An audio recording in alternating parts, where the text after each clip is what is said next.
Most gamers are better at building wealth than they think. In fact, if you've ever made money in an MMO, you already understand most of the principles behind personal finance. Grinding, trading, investing, resource management, delayed gratification, supply and demand, passive income, risk versus reward. You've already learned all of it. The only difference is you are making gold instead of dollars. Think about it. Nobody has to explain to a RuneScape player why rare items are valuable. Nobody has to explain supply and demand to somebody who spent time flipping items on the auction house. Nobody has to explain investing to a World of Warcraft player who saved gold for better professions or gear upgrades. Gamers learn economic principles naturally because they're forced to interact with them every day. The funny part? Many people understand virtual economies better than real ones. Now let's talk about why that is. Let's start with the most obvious wealth building strategy, grinding. Every MMO has grinders, players who spend hours farming resources, mining ore, collecting herbs, killing mobs, running dungeons, camping rare spawns, repeating the same activity over and over because they know what happens next. More gold, better gear, more opportunities. Now compare that to real life. Overtime, a second job, DoorDash, Uber, freelancing, selling a service. It's literally the same mechanic. You're exchanging time for resources. The weird thing is, nobody complains about farming gold for 4 hours if it's inside a game, but mention a side hustle and suddenly everyone acts like it's some terrible burden. Yet both systems work exactly the same way. You're gathering resources to create future opportunities. Every wealthy person started somewhere. Most started by grinding, not because grinding is glamorous, but because it gives you resources to deploy later. Every MMO has daily quests. And let's be honest, most daily quests aren't exciting. They're repetitive, predictable, sometimes even boring. But players still do them. Why? Because they're reliable. You know exactly what reward you'll get.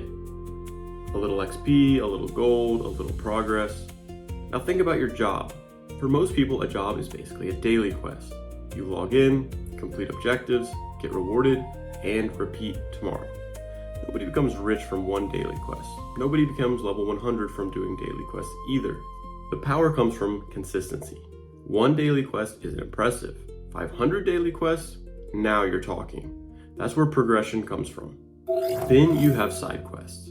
These are optional. You don't have to do them, but smart players usually do. Why? Because side quests create additional rewards, extra XP, extra gold, extra loot.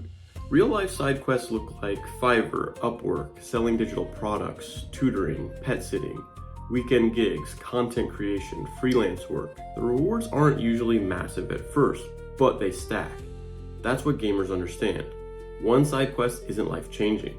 100 completed side quests absolutely can be. The auction house. Now this is where gamers accidentally become economists. Every MMO has some version of an auction house. RuneScape has the Grand Exchange, World of Warcraft has the auction house, Albion has city markets, EVE Online basically has an entire stock market. And what do players immediately start doing? Buy low, sell high. Flip items, track prices, study demand, and look for opportunities. If iron ore is selling cheap today but expensive tomorrow, you profit. If everyone suddenly needs crafting materials, prices rise. That's literally supply and demand. That's economics. Now compare that to real life. eBay, Amazon, Facebook Marketplace, Craigslist, OfferUp. The mechanics are identical. The only thing that changed is the currency. If you've ever flipped an item in a game for profit, congratulations, you've already practiced market economics. Have you ever traded rare items? Mounts, weapons, materials, collectibles, cosmetics? Most gamers have. Now think about what you're actually doing. You're identifying value, finding opportunities, managing risk, negotiating. That's entrepreneurship. Most people hear the word entrepreneur and imagine someone pitching on Shark Tank. But entrepreneurship is really just solving problems and creating value. Many gamers have been practicing that for years without realizing it. They've just been doing it with digital items instead of physical ones. The investor. This is where the connection really becomes obvious. Smart MMO players don't spend every coin they earn because they know something important. Not all purchases are equal. Some purchases make you richer later. Maybe you buy better gathering tools, maybe you level a profession, maybe you unlock crafting, maybe you buy gear that lets you clear content faster. The purchase costs money today, but generates more money tomorrow. That's investing. And that's exactly how investing works in real life. Education, certifications, business equipment, software, skills, books. Investing isn't just buying stocks. Investing is sacrificing resources today to increase your future earning power. Every gamer already understands this concept instinctively. The banker. Every experienced gamer knows one rule: don't spend all your gold, because eventually you'll need it. Maybe for an epic mount, maybe for legendary gear, maybe for an in-game crafting, maybe for rare opportunity. So players save, not because saving is exciting, but because having resources gives them options. Real life is exactly the same. Emergency funds, retirement accounts, house down payments, investment portfolios. Savings create flexibility, and flexibility creates power. Every gamer already understands this. The terminology is different, the principle is identical. The biggest mistake people make is believing money is complicated. It's really not. At its core, money is resource management, and gamers are constantly managing resources.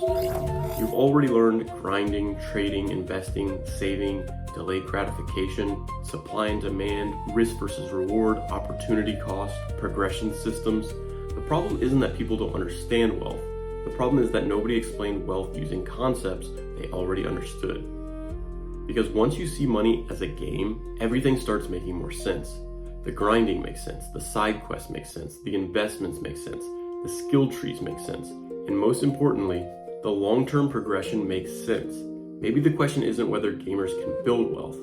Maybe it's whether they realize they've been practicing for years.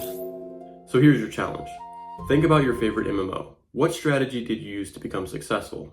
Grinding, trading, crafting, flipping items, investing?